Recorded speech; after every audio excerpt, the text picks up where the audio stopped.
Hello दोस्तों, कैसे हैं आप सब? बढ़िया ना।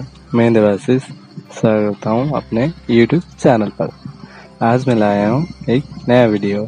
तो आज का टॉपिक है रिस्क असेसमेंट। मतलब रिस्क असेसमेंट क्या है, ठीक है, उसके बारे में आज हम जानेंगे।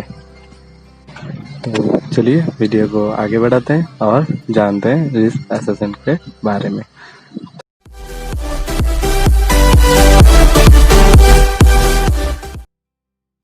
दोस्तों, रिस्क असेसमेंट क्या है? रिस्क असेसमेंट यानी खतरों को भांपना, ठीक है। खतरे को भांप के जो हम रिकॉर्ड बनाते हैं उसको हम रिस्क असेसमेंट बना बोलते हैं, ठीक है। तो रिस्क असेसमेंट क्या होता है? मान लीजिए कोई कहीं पर कोई काम कर शुरू कर रहे हैं, हम कोई भी वर्क प्लेस है, हम काम शुरू कर रहे हैं, उससे पहले वो काम पर क्या क्या रिस्क होता है, क्या क्या खतरा होता है, उसको हमें एनालाइज करना होता है, ठीक है। जैसे कि कहीं पर कोई बिल्डिंग बन रहा है, अगर वो बिल्डिंग बनते टाइम क्या क्या खतरा आएगा हमको, वो सब को जान के हम अगर वो रिस्क को असेस करके तो रिस्क को कम करेंगे, तो उसका जो रिकॉर्ड बनाएंगे उसको हम रिस्क असेसमेंट बोलेंगे, ठीक है। तो दोस्तों, पहले हम जानते हैं रिस्क असेसमेंट क्या होता है। तो रिस्क असेसमेंट एक ऐसा मतलब प्रोसीजर है कि मतलब ऐसा एक सिस्टम है जो कि ये कंबाइन सिस्टम है जो मतलब कोई भी पोटेंशियल रिस्क हो गया है या फिर कोई भी पोटेंशियल इवेंट हो गया जहाँ पर हैजर्ड्स को आइडेंटिफाई या फिर एनालाइज करता है, ठीक है। इसको हम रिस्क असेसमेंट बोलते हैं।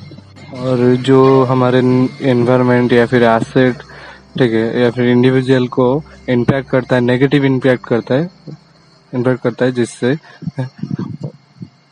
हम रिस्क बोलते हैं उसको। अगर उसको जो एनालाइज करता है उसको हम रिस्क असेसमेंट बोलते हैं।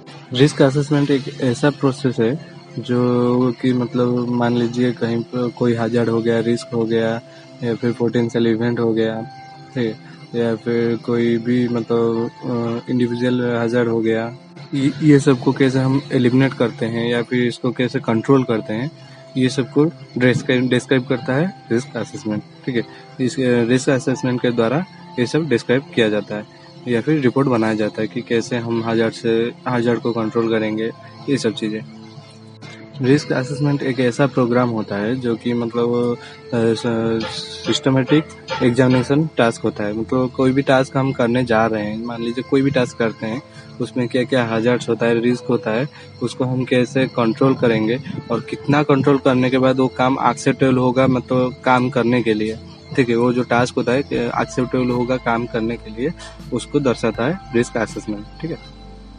अभी हम जानेंगे रिस्क असेसमेंट का मेन पर्पस क्या होता है।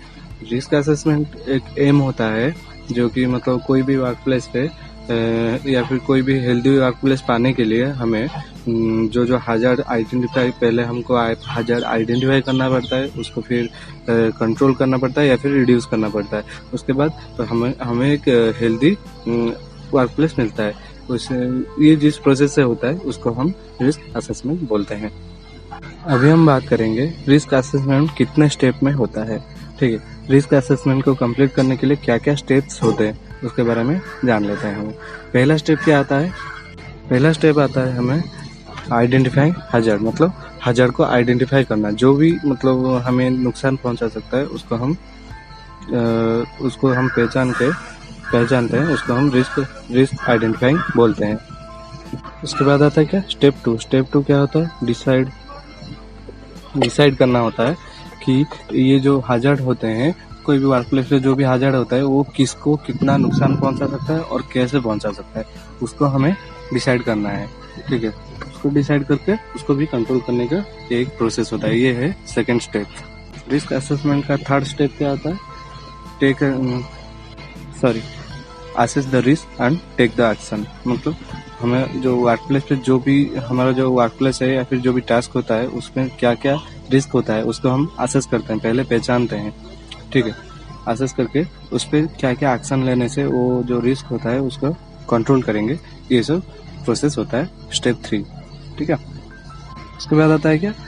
स्टेप 4 क्या होता है? Make a record what you find, मतलब जो भी हम रिस्क ढूंढते हैं, वो जो टास्क होता है या फिर वर्क प्लेस होता है, उस पर जो भी रिस्क होता है, उसको क्या क्या रिस्क होता है, उसको जो ढूंढते हैं हम, जो पहचानते हैं, उसको हम रिकॉर्ड बनाते हैं कि ये वर्क प्लेस पे ये हैजर्ड होता है।